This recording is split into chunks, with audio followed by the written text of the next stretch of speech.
Ternyata, literasi anak bukan dimulai dari sekolah. Pernah tidak kita berpikir ada anak yang diberikan buku langsung penasaran, tetapi ada juga anak yang diberikan buku, dia langsung tidak ada rasa penasaran ataupun tidak ada minat untuk membuka halaman demi halaman. Dulu saya kira anak yang suka membaca itu memang sudah dari sananya suka membaca, punya bakat membaca dan juga mungkin anaknya memang pintar. Tapi ternyata saya salah, karena semakin saya belajar tentang literasi anak, semakin banyak informasi yang saya dapatkan. Kemampuan literasi anak tidak hanya dibangun di sekolahan, tetapi juga dibangun dari rumah. Sebagai contohnya percakapan kecil, hal-hal sepele yang kita bicarakan bersama anak. Coba bayangkan ada seorang anak yang setiap hari mendengarkan orang tuanya bercerita. Sebagai contoh, "Dek, ayah tadi melihat kucing, warnanya putih, lalu kucingnya berlari." Anak pun bertanya, "Lari kemana ya? Kenapa kucingnya lari?" Pertanyaan sederhana ini akan membangun pola berpikir anak tentang literasi. Anak sedang belajar menyusun kosakata, belajar memahami sebab akibat, belajar menyampaikan pertanyaan, belajar mendengarkan, dan yang paling penting, belajar bahwa bahasa itu menyenangkan. Ada beberapa artikel yang menyampaikan bahwa saya membangun literasi dari rumah itu lebih bermanfaat. OECD dalam laporan Building Strong Foundation for Life tahun 2026 menemukan bahwa lingkungan belajar di rumah berkaitan positif dengan perkembangan literasi, numerasi, serta kemampuan sosial dan emosional anak usia dini. Dan menariknya, bukan cuma soal berapa banyak buku yang ada di rumah, tetapi juga tentang apa yang dilakukan orang tua terhadap anak. Membaca bersama, bermain, bercakap-cakap, bercerita, bertanya, dan mendengarkan jawaban anak. Jadi, kalau hari ini anak kita belum suka membaca, pertanyaannya bukan kenapa anak saya malas membaca, tetapi ganti pertanyaannya menjadi seperti apa pengalaman yang dia rasakan ketika membaca di rumah.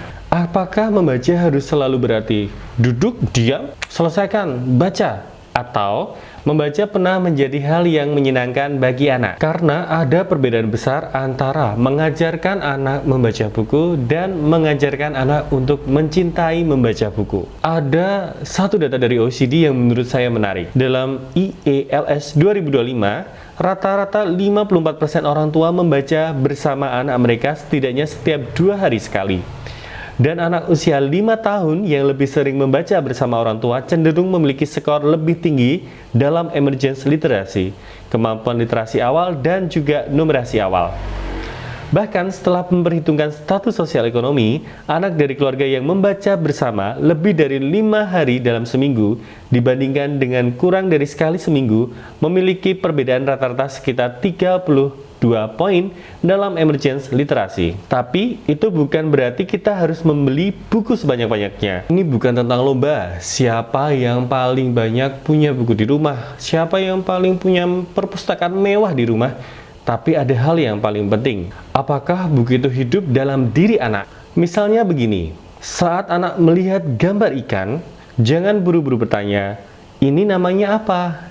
Coba tanyakan, "Menurutmu ikan ini lagi kemana?" Atau, "Kalau kamu jadi ikan ini, kamu mau pergi kemana?" Pertanyaan ini terlihat sederhana, tetapi kita mengajak anak untuk berimajinasi dan juga berpikir kritis. Anak akan berpikir, berimajinasi, mengembangkan cerita dengan pengalaman, dan menyampaikan pendapat. Inilah yang sering disebut sebagai dialogic reading. Membaca bukan sekedar orang tua membacakan buku dan anak mendengarkannya, tapi buku menjadi pintu masuk percakapan. Penelitian tentang co-reading juga menunjukkan bahwa percakapan dua arah ketika membaca dapat meningkatkan jumlah interaksi antara orang tua dan anak, serta mendorong pembicaraan yang lebih dalam dan berkait dengan kehidupan sehari-hari anak. Dan ada satu hal yang menurut saya penting juga, jangan menunggu anak bisa membaca untuk memulai membacakan buku.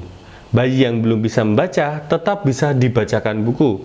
Balita yang belum mengenal huruf tetap bisa menikmati cerita. Anak yang belum lancar membaca tetap bisa diajak berdiskusi tentang gambar.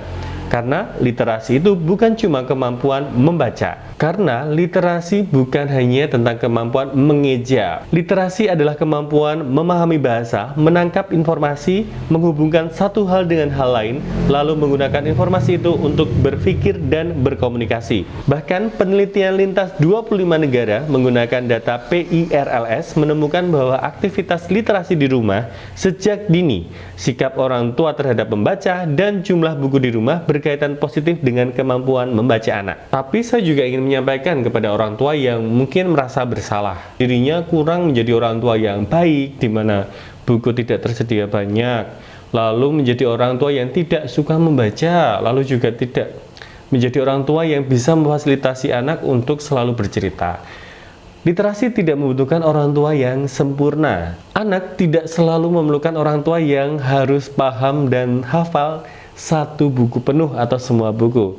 Ketika kita tidak tahu tentang isi buku, kita bisa bertanya ataupun juga mengajak anak untuk mencari bersama-sama. Sebagai contohnya, misalkan anak bertanya, kenapa ya bulan mengikuti kita? Kita bisa menjawab, ayo kita coba cari tahu bersama apa jawabannya.